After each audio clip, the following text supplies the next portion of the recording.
In this Webflow tutorial, I'll teach you how to install Calendly.com. So Calendly is a free way to put a calendar onto your website. Let's take a look at some example websites. In this first one, kalotravel.com/contact-us, we can see we have a direct Calendly embed which allows you to book a time with this specific company. For example, if I want to speak to them on the 27th, it also lets me select a specific time.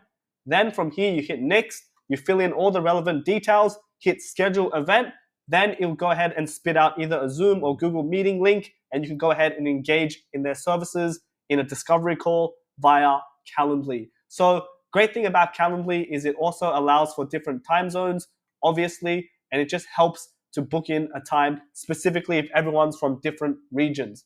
Take a look at another example website, visa3i.com. You can see the main CTA book consultation actually takes you to the Calendly website with their specific URL /visa3i, and exact same premise. This is just hosted in a different website than yours. So let's go ahead and quickly set this up. Go ahead and go to calendly.com. From here, you can either log in or get started.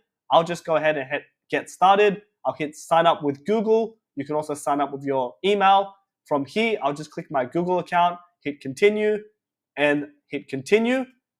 So this allows you to connect your Google Calendar. Whenever people book in a time using your Calendly link, it automatically integrates with your Google Calendar. So you won't double book a time, for example.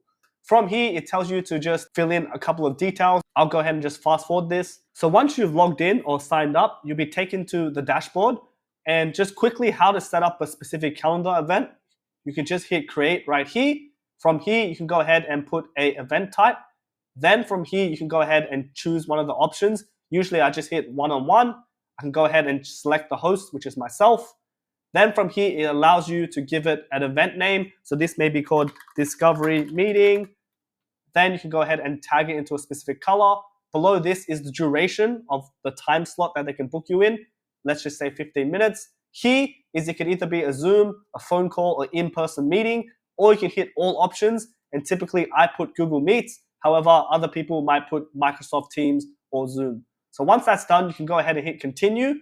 You'll then be able to edit a couple more details. You can go ahead and go schedule settings right here, and you can automatically add how many days in advance people can book a time with you. The default is 60 days, but you can also put within a date range and go ahead and just select the times that you want people to book a time with you. So below this is your actual schedules. So you can go ahead and click this button right here and select the dates and time that you want to be available.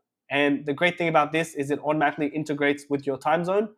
The next thing is hitting save and close. Other things you can do is you can go ahead and hit booking page options. From here, it actually allows you to change a couple of questions. So when someone books in a time with you, you can go ahead and collect specific details, such as their email and such as answering any questions. So you can actually add new questions right here. For example, you might say, what is your website URL? And then you can go ahead and put this to be required or not. The answer type, you can go ahead and change the format, either to be a one-line response, multiple lines, a radio button, checkbox, drop down, or if it's a phone number field. So very, very versatile. Then below this, you can even collect payments, although this is a paid option. So for example, if you're a photographer and you want to book in a time for people to book in a photo shoot, you can actually collect, for example, a $50 deposit.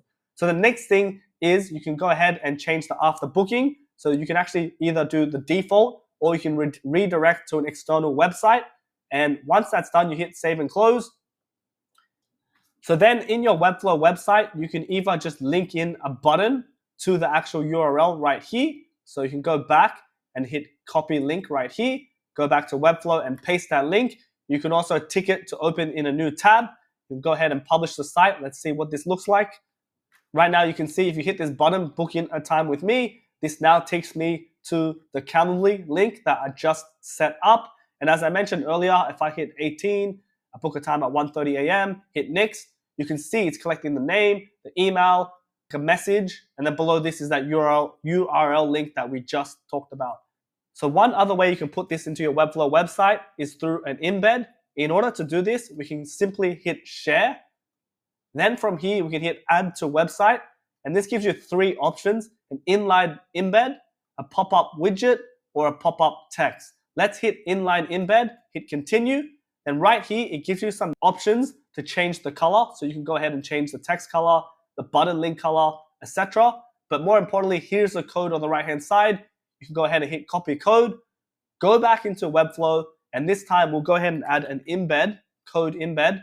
Go ahead and paste that code in, hit save. So once we add this specific code block, let's go ahead and give it a class, Calendly-embed. Perhaps maybe put some margin on the top, and we'll go ahead and publish the site and see what this looks like. You can see that the Calendly embed is placed like so.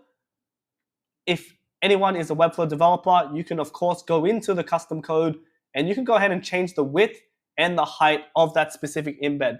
Typically, I put the width as 100%, and 100% is taken from the parent. The height, I leave it as 700 pixels, but everything is fantastic and everything is very, very responsive.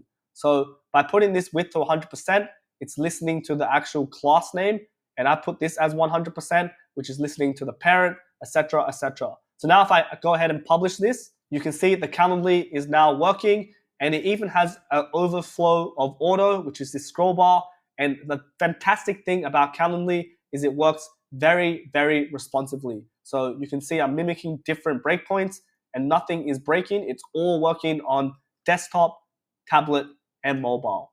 So I hope you guys found this video super helpful. Go ahead and give Calendly a try. It's a fantastic tool. Check out more of my videos right here, and I'll see you guys in the next video. Peace.